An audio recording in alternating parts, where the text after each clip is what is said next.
BHU से संबंधित all updates, notification तथा काउंसलिंग के लिए बीएचयू कॉन्सेप्ट को सब्सक्राइब करें और आगे आने वाली वीडियो के लिए बेल आइकन जरूर प्रेस करें। आप सभी का एक बार फिर से बीएचयू कॉन्सेप्ट के यूट्यूब चैनल पे हार्दिक स्वागत और अभिनंदन है। आज इस वीडियो में आप लोग देखेंगे 30 महत्वपूर्ण हिंदी के रचना एवं रचनाकार। लेकिन इसके पहले आप सभी का सपोर्ट की आवश्यकता हो गई। CHS एंट्रेंस जो क्लास 6, 9 और 11 का होता है वो लॉटरी एंड मेरिट बेस पे फैसला ले लिया है बीएचयू प्रशासन, और आप लोग इस फैसला का ज़रूर विरोध कीजिए, क्योंकि आप सभी का यहाँ आवश्यकता है कि जो हमारे छोटे भाई बहन हैं उनका मेहनत पानी में नहीं मिलना चाहिए। बीएचयू कॉन्सेप्ट एक मुहिम लेकर आया है। बीएचयू कॉन्सेप्ट के ट्विटर अकाउंट पे आप सब जाइए, वहाँ पे बीएचयू कॉन्सेप्ट ने एक ट्वीट किया है CHS एंट्रेंस एग्ज़ाम को लेकर, क्योंकि एंट्रेंस एग्ज़ाम ही होना चाहिए किसी भी हाल में। आप सब उस ट्वीट को जाके रीट्वीट और लाइक कीजिए। अधिक से अधिक मात्रा में आप सबका सपोर्ट की बेहद आवश्यकता है, क्योंकि हमारे छोटे भाई बहन का बहुत ज़्यादा ज़रूरत है भी आप सबका। इसीलिए चलिए हम लोग आगे चलते हैं, इस वीडियो को देखते हैं। हेलो फ्रेंड्स, मैं प्रज्ञा बीएचयू कॉन्सेप्ट के यूट्यूब चैनल पर मैं आप लोग का बहुत बहुत स्वागत करती हूँ। तो आज जो मैं वीडियो सेशन लाई हूँ, इसमें मैं हिंदी साहित्य के प्रथम महत्वपूर्ण जो रचनाकार हैं और रचनाएं उनके विषय में बताऊँगी। हम लोग अपना वीडियो सेशन आगे बढ़ाते हैं, और मैं आपको बता दूं कि आज जो ये सेशन है हिंदी साहित्य रचना एवं रचनाकार, ये हमारा लास्ट वीडियो है आज का, क्योंकि कल आप लोग आराम करिए, जाने की तैयारी करिए। अगर आपको जाना है, कहीं जाना है आपको एग्ज़ाम देने, और अभी रिवीजन करिए। तो ये आपका लास्ट वीडियो है, और इसके बाद अभी आप लोग एग्ज़ाम के लिए प्रिपेयर करिए, ठीक है। तो हम लोग आगे बढ़ते अपना पहला प्रश्न देख लेते हैं। हमारा पहला जो प्रश्न है, हिंदी साहित्य के आरंभ काल को आचार्य रामचंद्र शुक्ल ने क्या कहा है।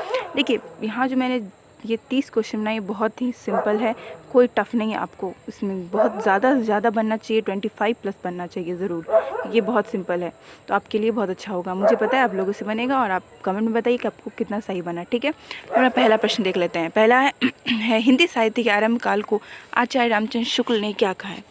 आपको यहाँ बताना है कि हिंदी साहित्य के आरंभ काल को आचार्य रामचंद्र शुक्ल ने क्या कहा है। तो आचार्य रामचंद्र शुक्ल वीर गाथा काल का है। ये आंसर सी सही होगा। मैंने सारे क्वेश्चन, ये जितने भी रिलेटेड क्वेश्चन मैंने टेलीग्राम ग्रुप में डाला था, तो आपने अगर वो पढ़ा होगा तो आपको कोई दिक्कत नहीं होगी। तो आइए आगे बढ़ते हैं, दूसरा प्रश्न देख लेते हैं। पृथ्वीराज रासो के रचनाकार कौन है। तो पृथ्वीराज रासो के रचनाकार है चंद्रवरदाई, आंसर बी 2 का।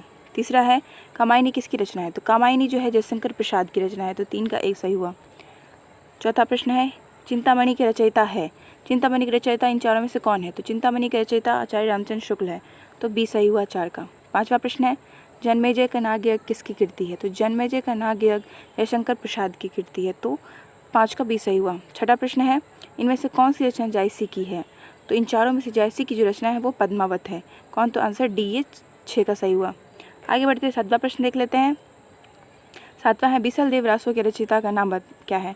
तो बिसल देव रासो जो ये रचना है, ये नरपति नाल की रचना है, किसी नरपति नाल, तो ये डी सही होगा 7वां। 8वां है बिहारी किस राजा के दरबारी कवि थे। तो बिहारी जो थे वो जयसिंह राजा के दरबारी कवि थे, तो 8 का सी सही होगा। आगे बढ़ते हैं, 9वां प्रश्न देख लेते हैं। पूस की रात के रचनाकार हैं। पूस की जो रात ये कहानी है, इसके जो रचनाकार है आप लोग को पता ही होगा, ये कौन है, प्रेमचंद, तो ए सही होगा 9 का।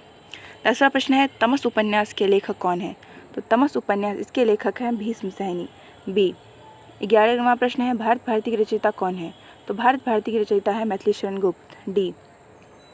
आगे बढ़ते हैं, अपना हम 12वां प्रश्न देख लेते हैं। कविवचन सुधा पत्रिका के संपादक है। कविवचन सुधा ये जो पत्रिका है, इसके संपादक है जो है वो कौन है। तो इसके संपादक है भारतेंदु हरिश्चंद्र, बी सही होगा।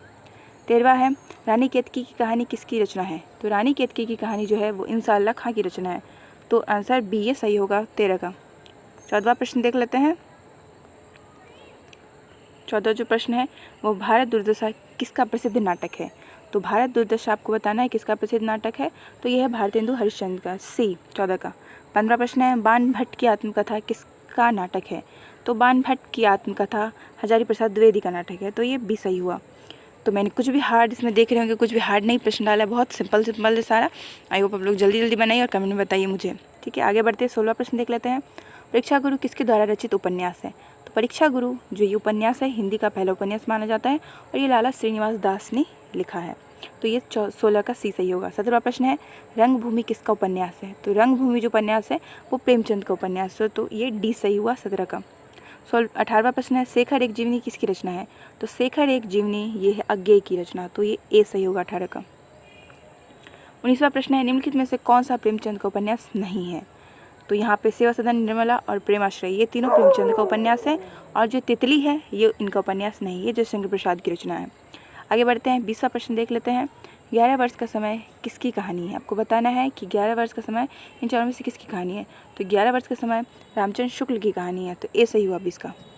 21वां प्रश्न है निम्नलिखित में से कौन सी प्रेमचंद की कहानी नहीं है? इन चारों में से प्रेमचंद की कहानी कौन सी नहीं है? तो नमक का दरोगा, बूढ़ी काकी, शतरंज के खिलाड़ी ये तीनों प्रेमचंद की कहानी है, और मास्टर जी ये प्रेमचंद की कहानी नहीं है, तो ये 20 सही हुआ 21 का। 22वां प्रश्न है उसने कहा था कहानी किसने लिखी है? तो उसने कहा था जो कहानी है ये चंद्रधर शर्मा गुलेरी ने लिखी है, तो ये सी सही हुआ 22 का। 23वां प्रश्न है निम्नलिखित में से कौन सा जयशंकर प्रसाद का कहानी संग्रह नहीं है? तो जयशंकर प्रसाद का कहानी संग्रह सप्त सरोज नहीं है, ये निराला का संग्रह है। आगे बढ़ते हैं, 24वां प्रश्न कुटज किसका निबंध संग्रह है? तो कुटज जो निबंध संग्रह है वो हजारी प्रसाद द्विवेदी का है, तो 24 का ए सही हुआ। 25वां प्रश्न है अशोक के फूल किसका निबंध है? तो अशोक के फूल हजारी प्रसाद द्विवेदी का निबंध है, और ये जो अशोक के फूल एक निबंध संग्रह का भी नाम है, और उसकी भी रचना हजारी प्रसाद द्विवेदी है। ठीक है, आगे बढ़ते हैं। 26वां प्रश्न है तार सप्तक किसकी रचना है? तो तार सप्तक जो ये रचना है वो अज्ञेय की रचना है, तो ये 26 का सी सही हुआ। 27वां प्रश्न है हंस पत्रिका के संपादक कौन है? तो हंस पत्रिका के संपादक प्रेमचंद है, डी 27 का। 28वां प्रश्न है सब सरोज स्मृति किसकी रचना है? तो सरोज स्मृति जो रचना है वो है निराला की, किसकी? निराला का, ए 28 का 1। 29वां प्रश्न है यमा किसकी काव्य कृति है? तो यमा महादेवी वर्मा की काव्य कृति है, तो ये 29 का सी से हुआ। 30वां प्रश्न है युगधारा किसकी काव्य कृति है? तो युगधारा नागार्जुन की काव्य कृति है, तो 30 का ए सही हुआ। तो आज का वीडियो सेशन यही सही समाप्त हुआ। आज मैंने आपको 30 प्रश्न बताया, तो इससे पहले मैंने वीडियो डाले हैं सारे, आप लोग देखिए, आपके एग्ज़ाम के लिए बहुत इंपॉर्टेंट है। और इसके बाद आप आज कोई अब वीडियो नहीं आएगा, आप अपने एग्ज़ाम में लगे रहिए, कोई आपको डरना नहीं है, कोई डिप्रेशन में नहीं जाना, आराम से एग्ज़ाम दीजिए, भगवान का नाम लेके सब कुछ अच्छा होगा। और आप लोगों के लिए BHU कॉन्सेप्ट टीम ने बहुत मेहनत की है, और इस मेहनत को आप लोग सफल बनाइए, हमें निराश मत करिएगा। आप लोग BHU आइए, हम ज़रूर आप लोगों से मिलेंगे, और हमारा जो सपोर्ट हमेशा आपके साथ रहेगा। आप लोग अच्छे से पढ़िए, मन लगा कि अच्छे से एग्ज़ाम दीजिएगा। So all the best BHU की टीम से। Thank you so much.